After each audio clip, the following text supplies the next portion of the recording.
Next, we invite again to the stage our vocal soloist Nicholas Fawn to sing arias and songs of adoration, passion, homesickness, wonder, and farewell. Ombra mai fu by Händel is an aria from the opera Xerxes, here performed with the violinist David Chan and pianist Donna Lee. Although only a very short aria, the impact of this aria has kept the opera Xerxes alive to the modern time. The opera was a commercial failure and only ran for 5 performances in the 18th century.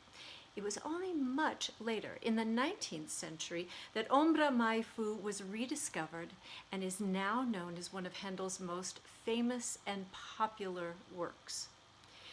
So, the text, in mock heroic terms, Xerxes, king of Persia, addresses an affectionate tribute to the foliage of a plane tree in the garden of his residence at Abydos, located on the southern shore of Hellespont.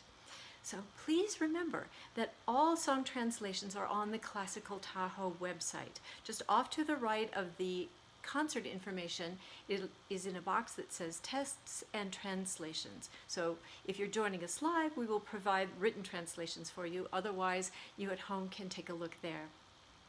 After the aria, we then travel to Russia for the powerfully magical music of Sergei Rachmaninoff. This song, with a text by the Russian poet Afanasy Fet, there you have it.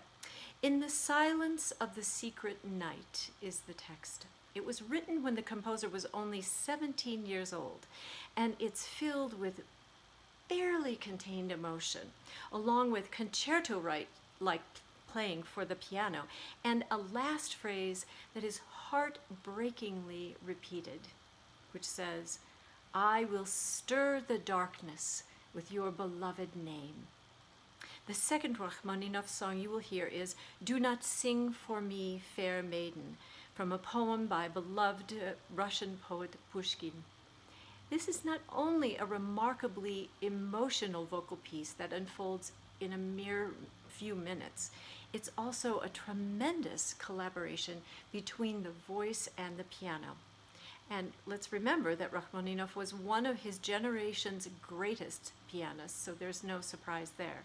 It's a song of longing and nostalgia, perhaps even for Rachmaninoff, who loved Russia deeply and ached for his homeland after fleeing in the wake of the 1917 revolution. So it was a short distance indeed between a lover's longing for his beloved and a Russian composer's nostalgia for home.